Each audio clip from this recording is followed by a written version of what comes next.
Very much. Thank you very much, Kieran. So it's my pleasure now to bring on Quantum. And all of you, I'm sure, on here will know Quantum. So we've got Floyd, Peter, and we're really pleased to bring on stage for the first time today, James Radford. Please give them a hand.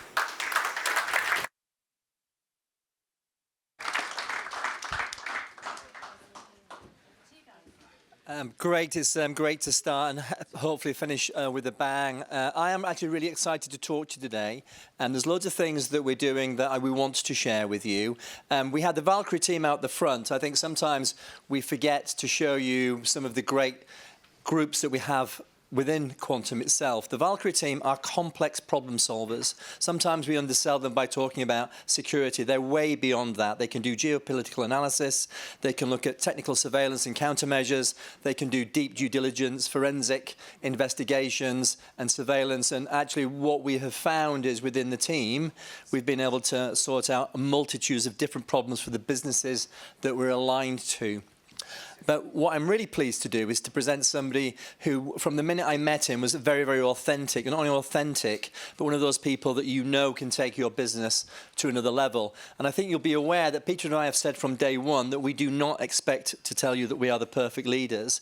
What we look to do is surround ourselves with very, very talented people. And there is absolutely no doubt in my mind that having the new CEO of Volopa here with us, James Radford, we've got exactly that. And what I've asked James to do is literally tell you what he sees as the future for ourselves and where we're going, but also give you an insight into why he actually joined us as well.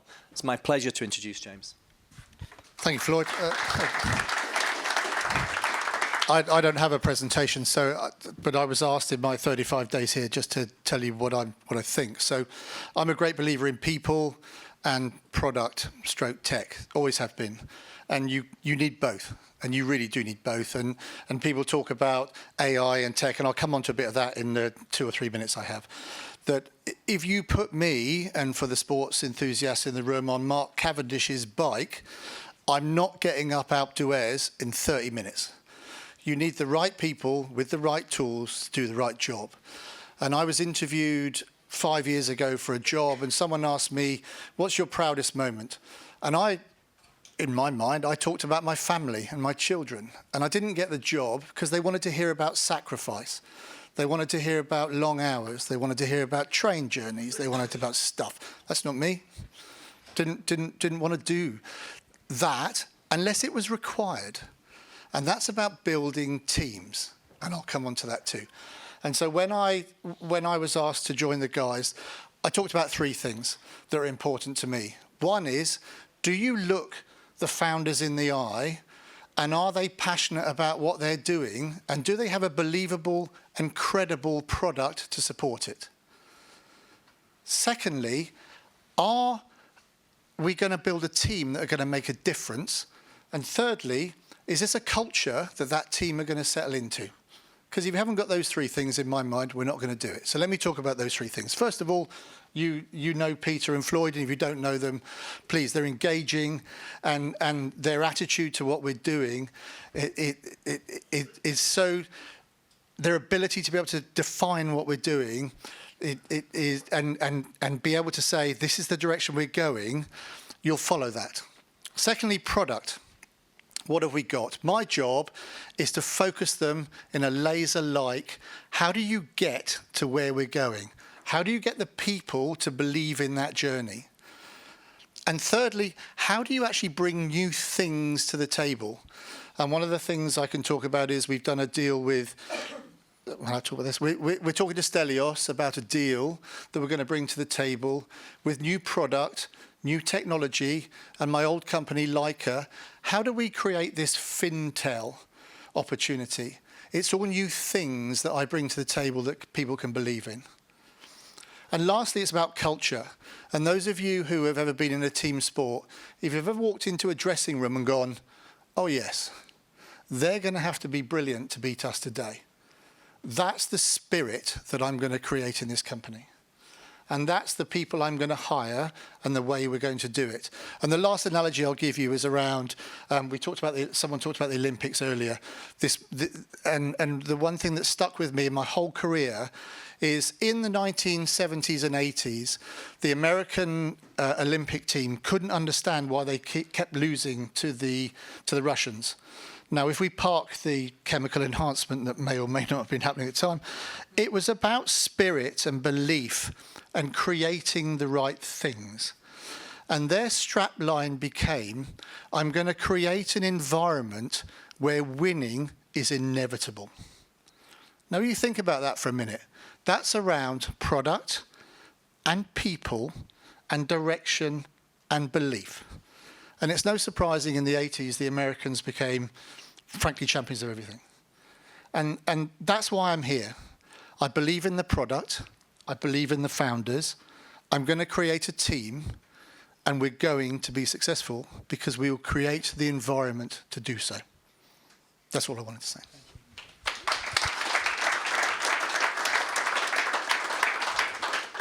And what's great about James, he's done that with Revolut. He was the ex-CEO of Revolut UK, and that speaks for itself, doesn't it?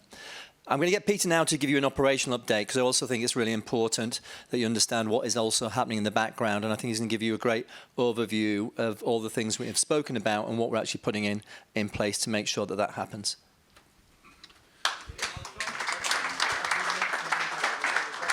Thanks, Floyd. I will keep it brief because I know it has been a long night, but I mean, suffice to say there is a lot to get in. I can tell you that today we launched the upgraded website.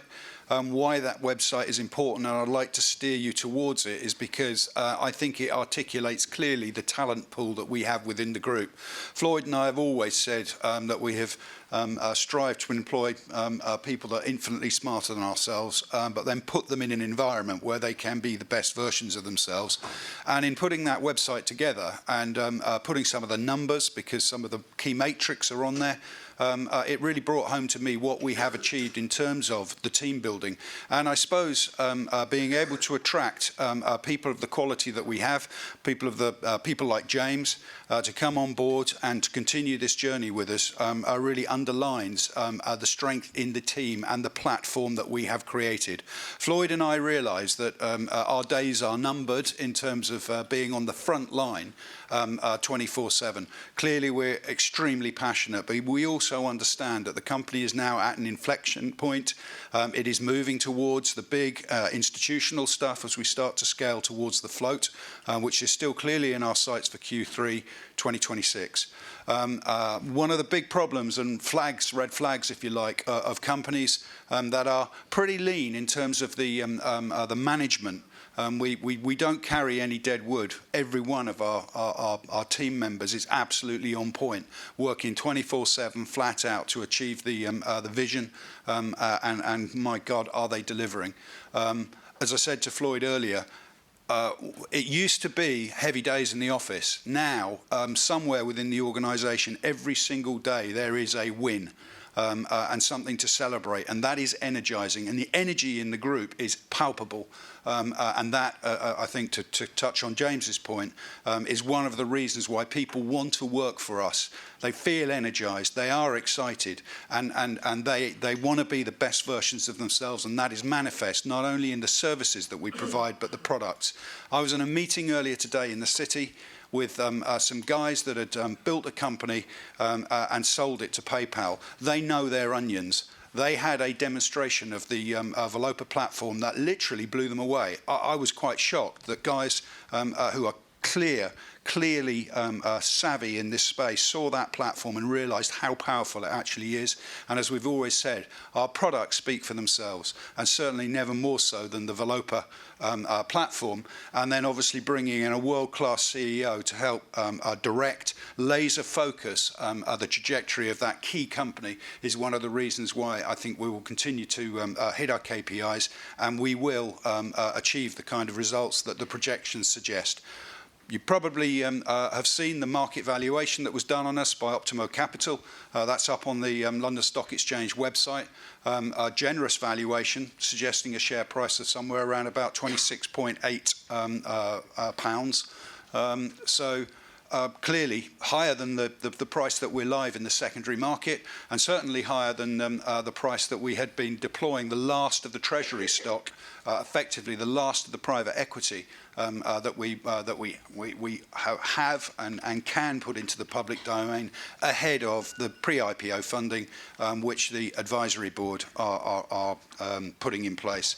Now, the advisory board is key because one of the big risks for a company that is scaling as aggressively as we are towards the float is that your operational team gets so absorbed with the massive workload that is needed to get a company to float, particularly main board here in London.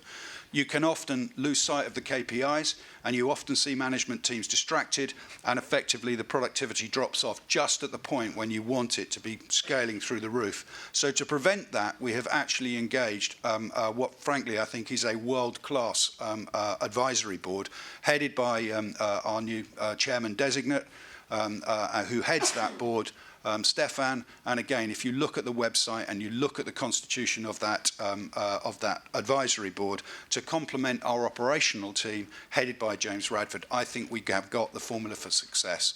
So in terms of our growth, our trajectory, the new projects, the existing projects, the deal with Stelios surrounding Easy Wallet, and innovation that James brings to be able to lock in the use of e-money licenses and potentially upgrade the capability that we're delivering through Stelios and the Easy organisation, which brings in the telecoms aspect of it, is a new and revolutionary idea. So across the group, we're seeing innovation, but we've also got these established businesses that are scaling, and I'd invite you to look at the website just to sort of get a feel for the quality of the people that we have at every level of the organisation as we pivot towards really private investment to more institutional investment, the pre-IPO funding, and then the float. So these are exciting times.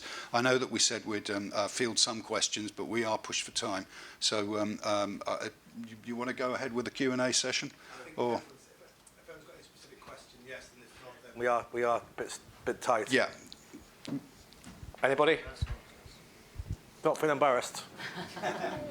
Listen, we'll be stood outside anyway, so by all means come up and speak to us. It's been a pleasure to talk to you. As everybody said, and you could see the enthusiasm for all the people that stood up here, your back and your support is invaluable. And as we've always said, when you've got great ideas and when you've got anything that you want to do to help us on this journey, then by all means let us know. Thank you very much for your time tonight.